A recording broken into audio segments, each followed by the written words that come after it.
The shattered spires of Zarkon gleamed dully under the triple moons of Zarkon. Once a jewel of interstellar architecture, the capital city now stood as a testament to a decade of relentless civil war.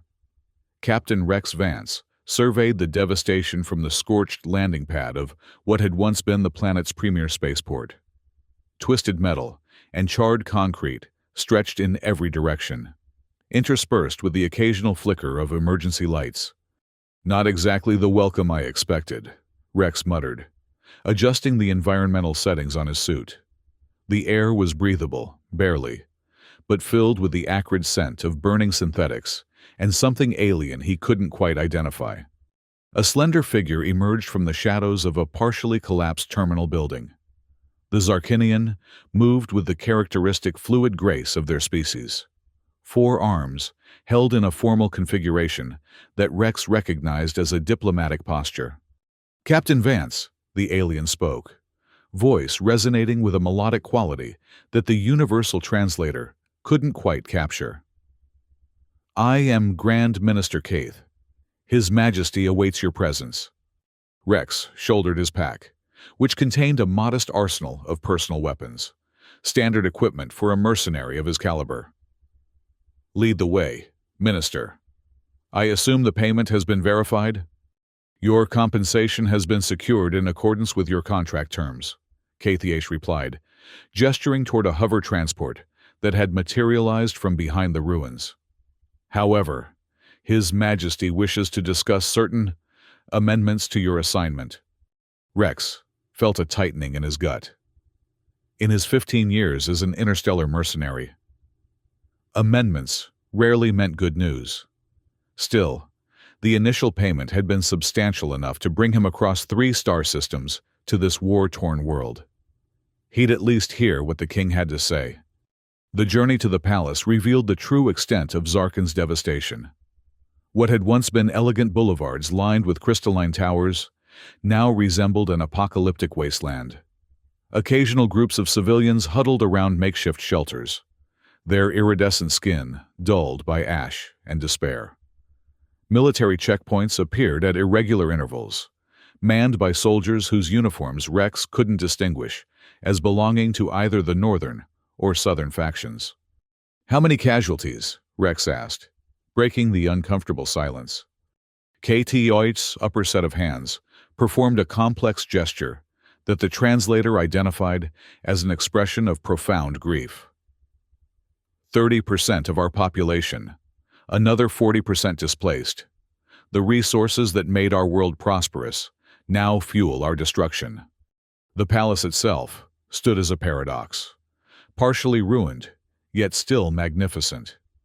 Ancient stone architecture blended with advanced materials that seemed to capture and amplify the meager light.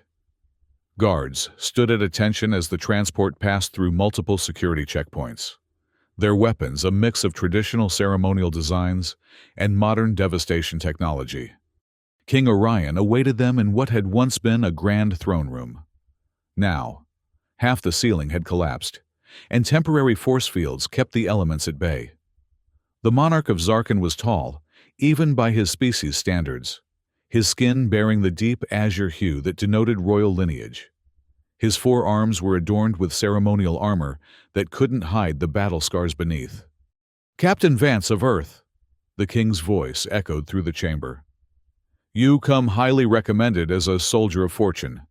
Your exploits in the Centaurian conflict and the Rigelian border disputes suggest you are a man who accomplishes his objectives." Rex performed a respectful bow, not too deep, maintaining the professional distance of a hired specialist rather than a subject. "Your Majesty, I understand you have a situation requiring external assistance." King Orion gestured to a holographic display that materialized in the center of the room. It showed a planet, Zarkon, with swirling patterns of red and blue representing the northern and southern factions. 10 years ago, a dispute over agricultural policies versus mining rights escalated into armed conflict. The king explained. What began as political discord devolved into civil war. I have remained neutral, hoping my children's generation would not inherit a divided world. The display zoomed in to show massive weapons installations on both sides of the conflict zone. We have reached the precipice, Orion continued, his voice heavy. Both the Northern General Korth and the Southern Admiral Vex have acquired planet-killer-class weapons. They prepare to deploy them within 14 planetary cycles. Rex studied the display, noting the weapon signatures. Those are Thalaxian world renders. Nasty stuff. One deployment would trigger an atmospheric cascade failure. 2 deployments would render Zarkon uninhabitable for 10,000 years. Kaith added softly. With respect, Your Majesty, Rex said. I'm good at what I do, but I'm not a one-man army. Neutralizing weapons of that scale typically requires a specialized strike team, orbital support, and... We do not wish you to destroy the weapons, King Orion interrupted. We wish you to stop the war. Rex blinked. Stop the war? You are an outsider, Kaith explained. Unaligned with either faction. Your species has a remarkable diplomatic history of mediating conflicts across multiple star systems. I'm a soldier, not a diplomat, Rex protested. The king moved closer, his massive frame towering over the human. You are whatever I pay you to be, Captain Vance, and I am paying you the equivalent of 10 Earth years' worth of your highest-paid contracts. Rex whistled softly. That kind of money could buy him retirement on any pleasure world of his choosing. Still, what exactly do you expect me to accomplish that your own diplomats haven't managed in a decade? The king and Kaith exchanged a look that Rex couldn't interpret. There is an ancient ritual, Orion said carefully. The empathic convergence. It predates our technological era, but has resolved our most bitter conflicts for millennia. However, it requires a neutral third party, one who can bridge the divide between warring factions.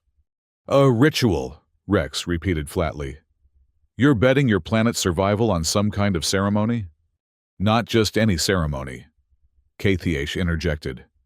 A profound cultural exchange that establishes trust at the most fundamental level. Our historical records show a 94% success rate in conflict resolution. Rex ran a hand through his short-cropped hair. And if I refuse? The king's forearms spread in a gesture of resignation. Then, you take your initial payment and leave. We will try other mercenaries, though none with your particular qualifications. And in all likelihood, you will hear news of Zarkon's destruction before you reach the next star system. The implied guilt trip was obvious, but effective.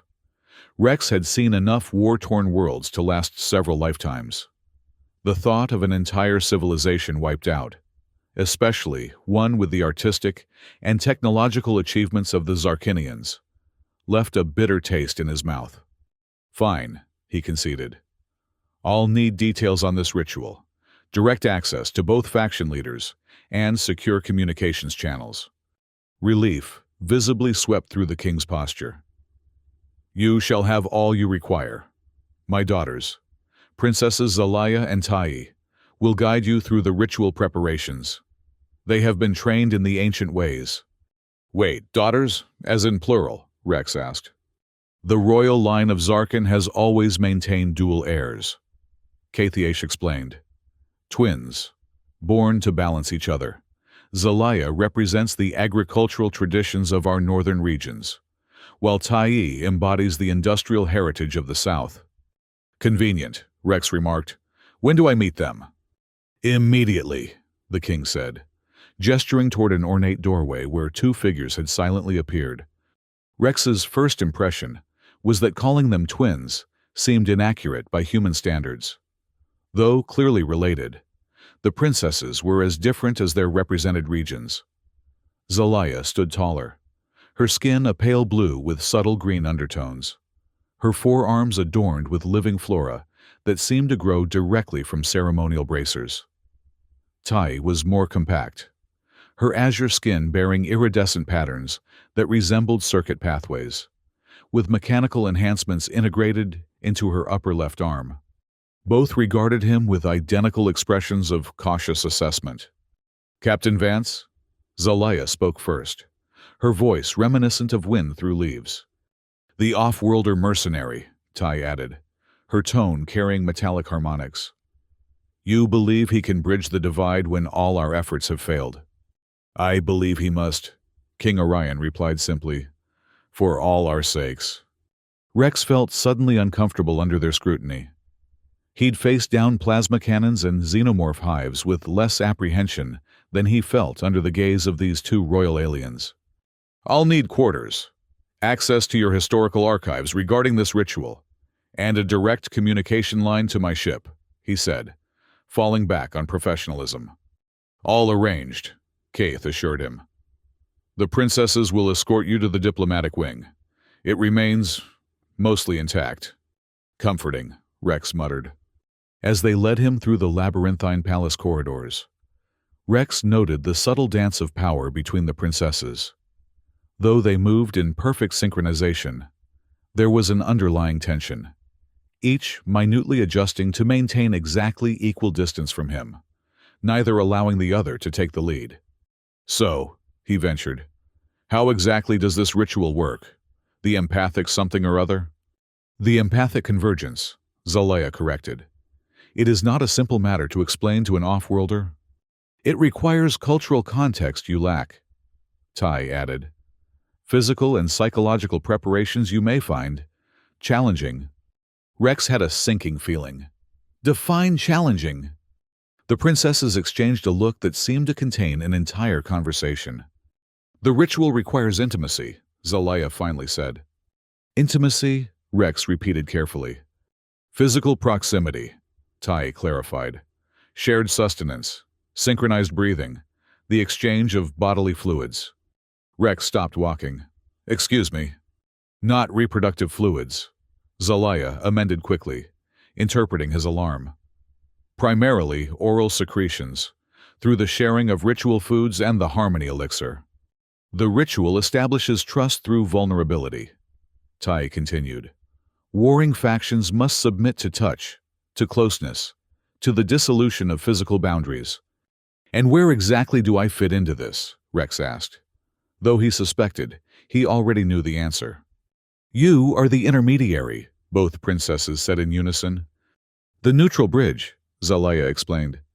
"The one who touches both sides without belonging to either," Tai added. Rex rubbed the bridge of his nose, feeling the beginnings of a headache. "So I have to... what? Hug your generals into submission?" "A crude but not entirely inaccurate assessment," Zelaya said, with what might have been amusement. "The ritual has specific components," Tai elaborated, "each requiring precise execution. We will train you in all aspects." They had reached his quarters, a surprisingly intact suite that must have once belonged to a high-ranking diplomat. The windows overlooked what had once been gardens, now reduced to ash and twisted vegetation. "Rest tonight," Zelaya advised. "Tomorrow, we begin your preparation." "The war councils have already been notified of the ritual summons," Tai informed him. "They have agreed to attend, though each believes the other will refuse." "Wait," Rex called as they turned to leave. "What happens if this ritual fails?" The princesses paused in the doorway, their four arms intertwining in a gesture of solidarity.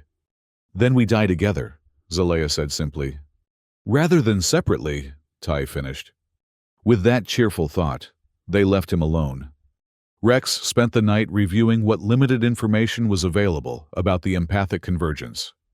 The historical archives were frustratingly vague, filled with poetic descriptions rather than practical instructions. Phrases like "the melding of separate hearts into a singular purpose" and "the dissolution of boundaries both physical and spiritual" didn't provide the tactical guidance he'd hoped for. The few concrete details made him increasingly uncomfortable. The ritual required participants to engage in prolonged physical contact, to share food directly from hand to mouth, to drink from the same vessels in a specific sequence, and to perform synchronized movements that the translator awkwardly rendered as intimate embraces. By morning, Rex was seriously questioning his decision to accept this assignment. His doubts only intensified when the princesses arrived to begin his training.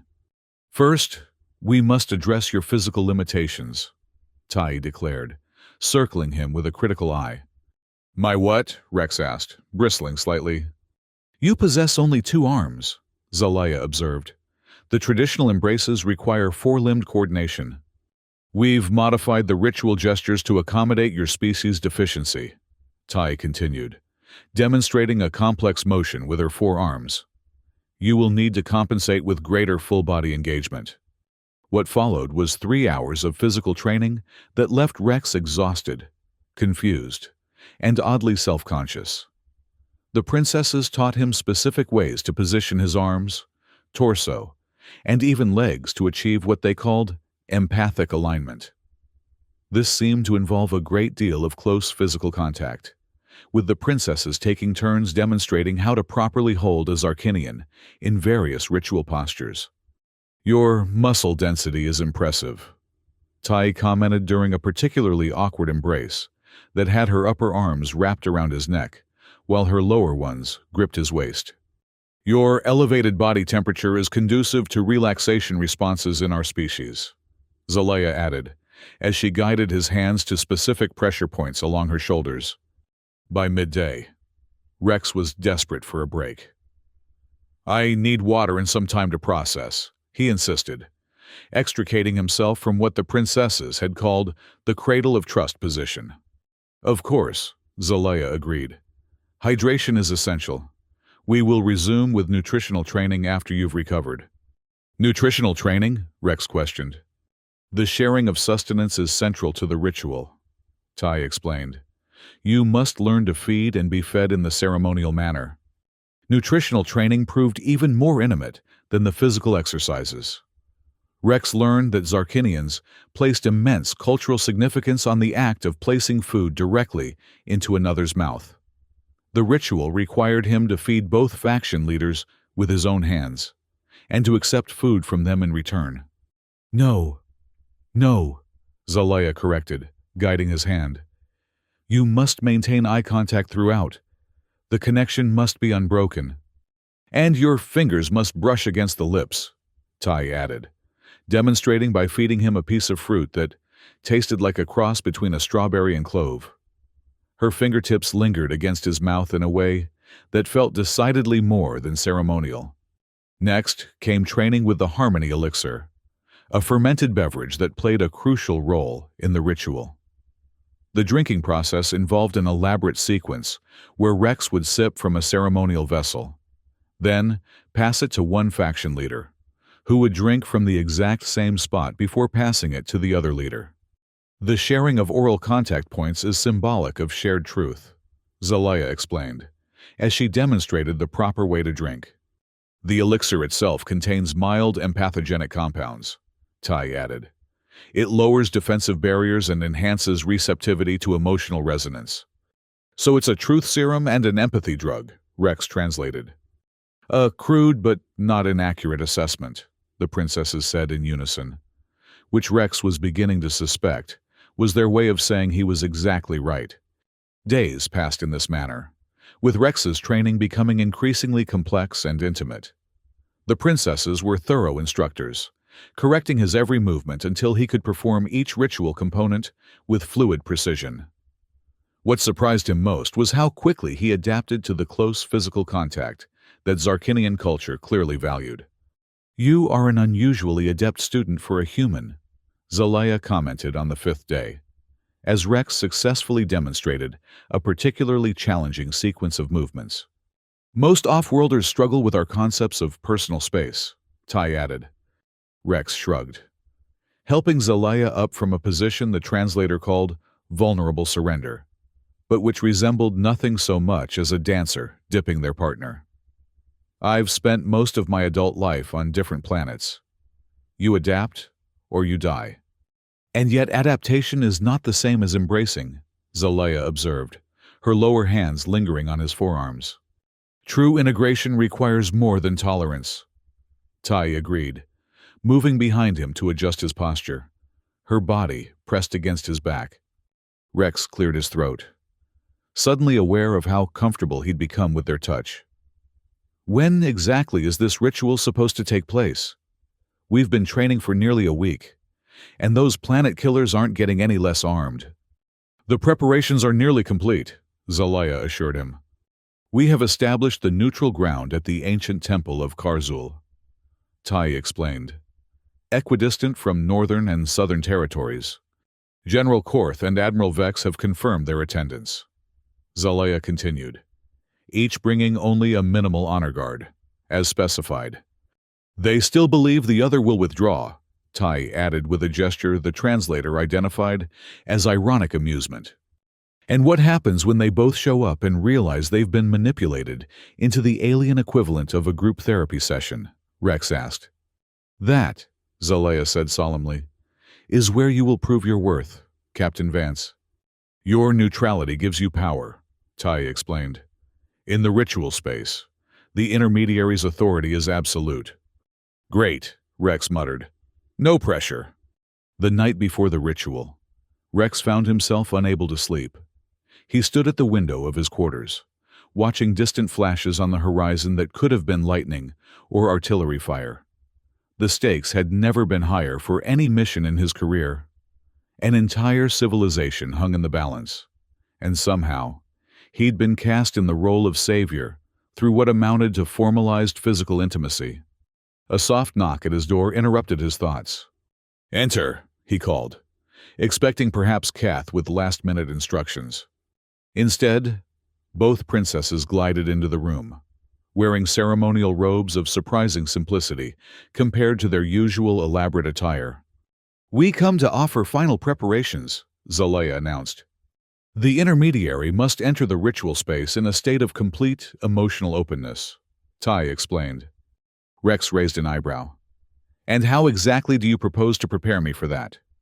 The princesses moved in perfect synchronization, one to his left, one to his right. Through the most ancient practice of all, Zelaya murmured, her hand coming to rest on his chest. The dissolution of barriers between separate beings, Tai added, her fingers tracing the line of his jaw. Rex swallowed hard. I'm not sure this is part of my contract. It is not an obligation, Zelaya assured him. But a gift, Tai completed, and an opportunity. He looked from one to the other, noting the sincerity in their expressions.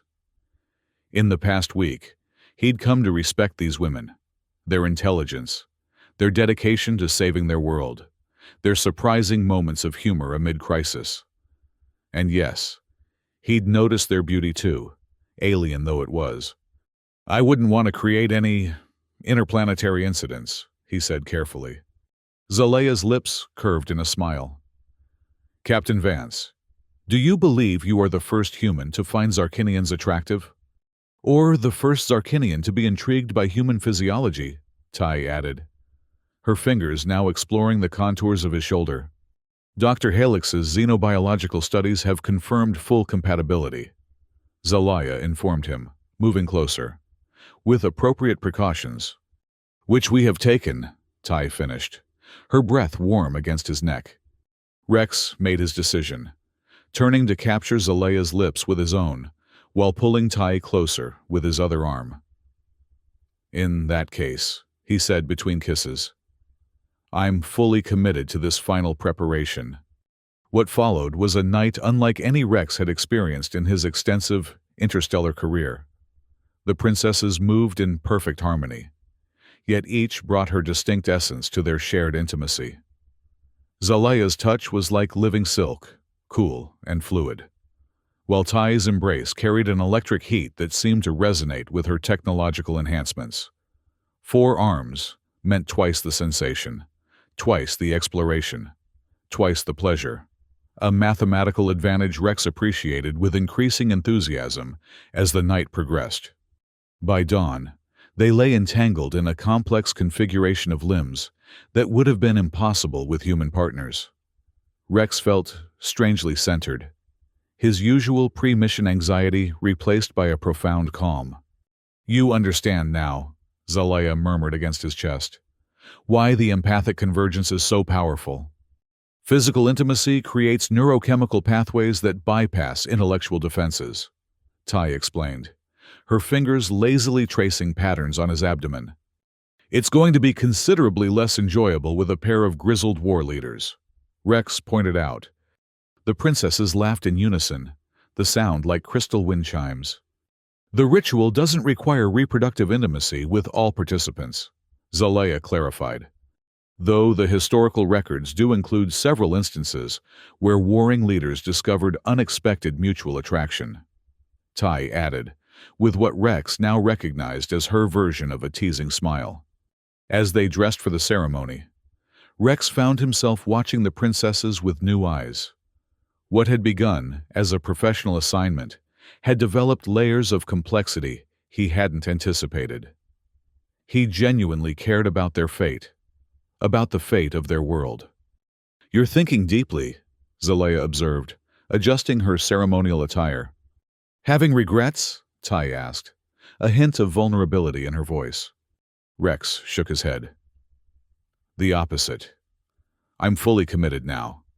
Not just because of last night, though that was," he searched for an appropriate word, "transcendent, but because I've seen what's at stake. Your culture, your people, your future. It matters." The princesses exchanged a look of surprise, followed by matching expressions of warmth. "Then you truly are ready," Zalea said softly. "The perfect intermediary," Tai agreed. The ancient temple of Karzul stood in stark contrast to the war-ravaged landscape surrounding it. Built into the side of a mountain, its massive stone columns and intricate crystal inlays had somehow survived a decade of nearby battles. Perhaps even warring factions recognized the sacrilege of destroying something so ancient and magnificent. Rex arrived first, as protocol demanded.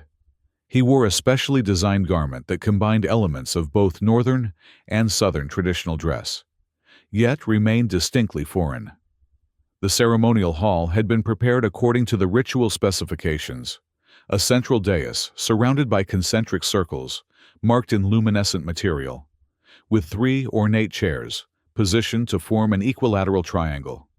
"Nervous?" King Orion asked, having accompanied Rex to the site but preparing to withdraw before the faction leaders arrived.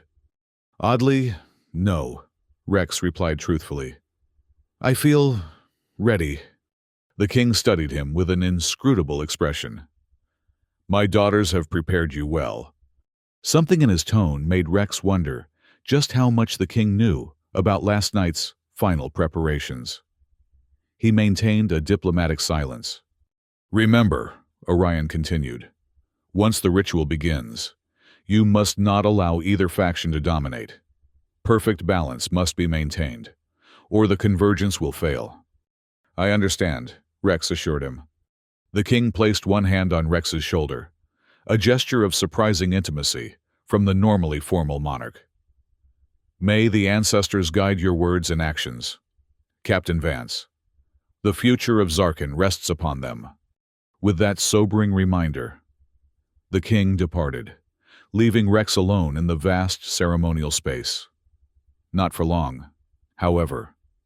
Within minutes, the arrival of the northern delegation was announced by a series of low, resonant tones from unseen instruments. General Korth entered with military precision, flanked by 4 honor guards. The northern leader was massive, even by Zarkinian standards. His azure skin darker and more matte than the royal families, bearing elaborate scarification that denoted battlefield victories. His ceremonial armor incorporated elements that Rex recognized as trophies taken from southern forces. "The southern coward will not come," Korth declared without preamble. "This ritual is a waste of valuable war preparation time." "Take your position, General," Rex replied calmly, gesturing to one of the 3 chairs. "The ritual will proceed as planned." Korth's expression suggested he was about to argue, but something in Rex's demeanor, perhaps the absolute certainty he projected, caused the general to comply, dismissing his honor guard to the perimeter of the hall. Barely had Korth settled when another musical announcement heralded the southern delegation. Admiral Vex entered with a flourish that bordered on theatrical, her honor guard moving with dancer-like coordination, where Korth was massive and heavily armored. Vex was lithe and adorned with technological enhancements that hummed with barely contained energy. Her skin bore the iridescent patterns characteristic of southern Zarkinians, shifting in complex patterns that seemed to reflect her emotional state. "So the northern butcher decided to show his face," Vex remarked, her voice carrying artificial harmonics that made her words seem to echo. "How unexpected." "Take your position, Admiral," Rex instructed, using the same tone he had with Korth. Vex raised an eyebrow ridge but complied, her honor guard retreating to stand opposite their northern counterparts. With both faction leaders seated, Rex took his own position, completing the triangle. He could feel the tension radiating between Korth and Vex. A decade of hatred and bloodshed crystallized in the way they deliberately avoided looking directly at each other. "I am Captain Rex Vance of Earth," he began, using the formal introduction the princesses had taught him. "I stand as intermediary, belonging to neither North nor South, yet connected to both. I invoke the ancient right of empathic convergence, binding all participants to its protocols and protections." Something shifted in the atmosphere of the hall. Rex couldn't tell if it was some hidden technology activating or a genuine metaphysical change. But both faction leaders subtly straightened, their attention now fully focused on him. "The ritual begins with the sharing of sustenance," Rex continued, gesturing to the low table that had been placed at the center of their triangle. Attendants appeared, not the honor guards, but temple servants who had maintained neutrality throughout the conflict. They set out elaborate platters of food and 3 ceremonial vessels containing the Harmony Elixir. Following his training precisely, Rex selected a piece of fruit from the northern regions and, maintaining unwavering eye contact, extended it to Admiral Vex. "I offer nourishment from the lands you oppose, freely given through neutral hands." Vex hesitated, her eyes flickering to Korth and back to Rex. Then, with deliberate slowness, she leaned forward and accepted the fruit directly from his fingers, her lips brushing his skin in the ritual manner. Rex then selected a mineral crystal from the southern mines and repeated the process with General Korth. "I offer sustenance from the lands you oppose, freely given through neutral hands." Korth's hesitation was longer, his expression rigid with suppressed emotion. But eventually, he too accepted the offering, the brief contact between his lips and Rex's fingers, sending a visible shudder through his massive frame. The ritual continued with increasing complexity. Rex guided the faction leaders through each stage, maintaining perfect balance between them. When Korth tensed at being asked to offer food to Vex with his own hands, Rex demonstrated first, feeding the general with deliberate care. When Vex balked at drinking from the vessel after Korth's lips had touched it, Rex drank deeply from the same spot before offering it to her again. Throughout it all, Rex maintained the calm certainty that had settled over him since the previous night. He could feel something happening between the 3 of them, a subtle shift in the emotional atmosphere. The rigid postures gradually softened. Eye contact lasted longer. Hesitations grew shorter. Then came the most challenging phase, the physical harmonization. This required actual embraces between all participants, a progression of increasingly intimate positions that the translator had rendered with terms like trustfall and supportive cradle. "General Korth," Rex directed, "you will now support Admiral Vex in the position of mutual vulnerability." Korth's expression darkened. "I will not touch the architect of the Emerald Valley massacre." Vex's skin patterns flared with anger. "And I will not be handled by the butcher of New Karatas." Rex had been prepared for this moment. Without hesitation, he moved to Korth, assuming the first position of the sequence, his body positioned in a way that required the general to either support him or let him fall. Instinctively, Korth's 4 arms moved to catch him. "The touch of an enemy is not poisonous," Rex said quietly, allowing himself to be fully supported by the general. "See how I survive it?" He then repeated the process with Vex, placing himself in a position of complete vulnerability. After she had supported him, he guided her into position before Korth. "You need not trust each other yet," he told them. "Trust me first. I will ensure neither of you comes to harm." Slowly, hesitantly, they complied.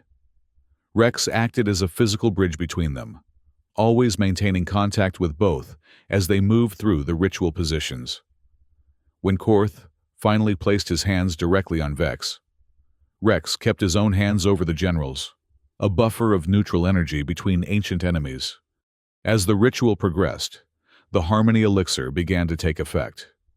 Rex recognized the subtle changes in both leaders, a softening around the eyes, a loosening of rigid postures, a willingness to hold contact for progressively longer periods.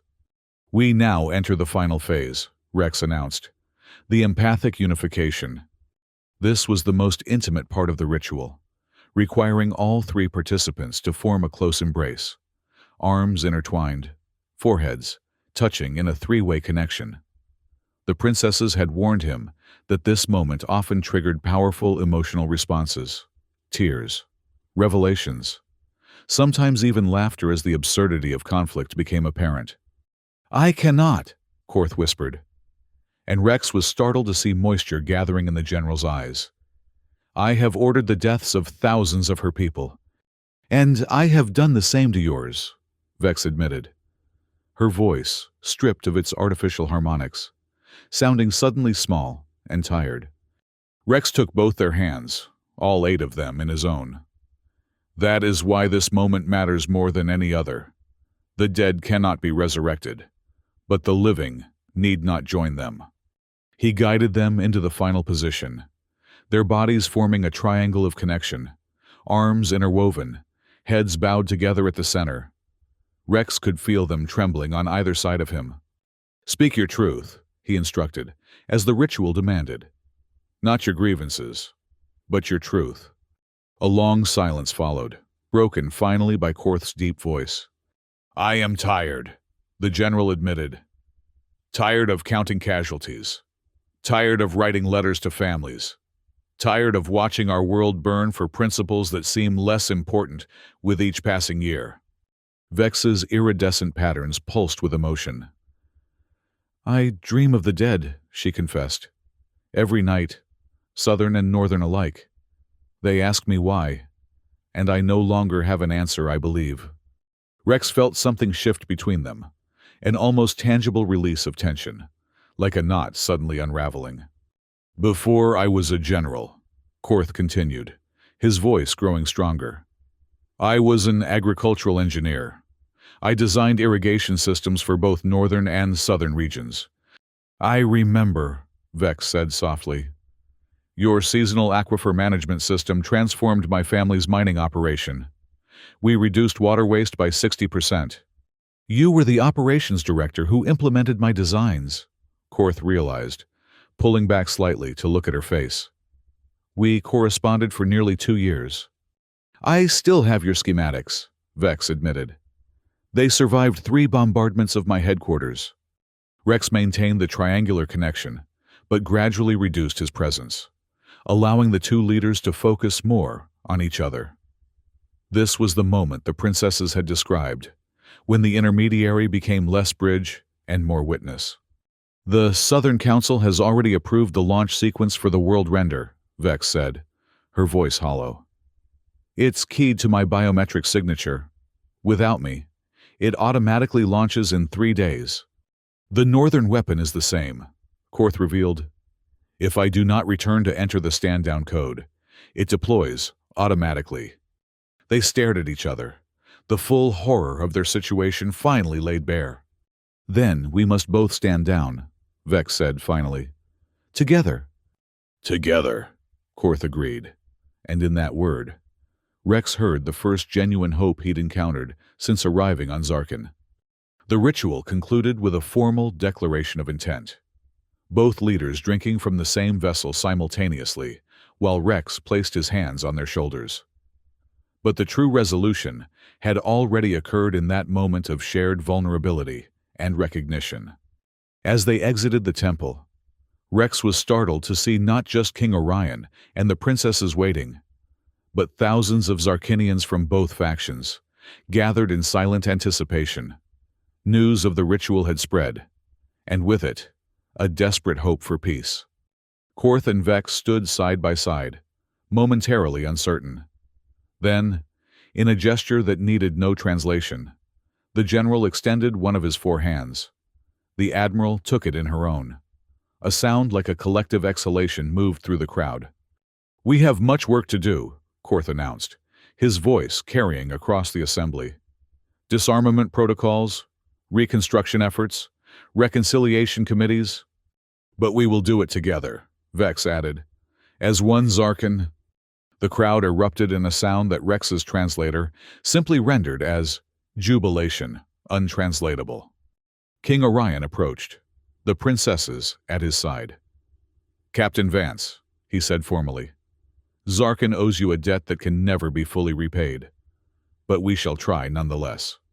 The king raised his four arms, commanding silence from the crowd. "In accordance with the ancient traditions following a successful empathic convergence, I hereby bestow upon Rex Vance of Earth the title of Royal Intermediary, with all rights and privileges thereof." A murmur of approval ran through the assembled Zarkinians. "Furthermore," the king continued, "as is customary when an off-worlder saves our civilization, I offer the hand of a royal daughter in marriage, to bind our worlds in perpetual alliance." Rex blinked in surprise. This particular reward hadn't been mentioned in his contract negotiations. Before he could formulate a diplomatic response, the king continued, "However, as we find ourselves in the unprecedented situation of owing such a profound debt, and in recognition of the unique balance required for our world's healing, I offer not one, but both my daughters in marriage, should all parties consent." The crowd's reaction was immediate and astonishing. Gasps of shock, followed by thunderous approval. Clearly, this was not a traditional outcome. Rex looked at Zelaya and Tai, who both wore expressions of barely contained delight. "You knew about this," he accused them quietly. "We hoped," Zelaya admitted, "but could not be certain until the ritual succeeded," Tai added. "And you're both okay with this arrangement?" Rex asked, still struggling to process the offer. "More than okay," they replied in unison. Rex turned back to the king. "Your Majesty, I'm deeply honored by your offer, but I'm a soldier, not a politician. I'm not sure I'm qualified to be part of your royal family." "You are precisely what our world needs," Orion countered. "A bridge between factions, a neutral voice in our reconstruction efforts, a symbol of the unity we must rebuild." "Besides," Kathiesh added, appearing at the king's side, "the role of royal intermediary is traditionally that of advisor and peacekeeper, not ruler. Your expertise in conflict resolution would be invaluable during the transition period."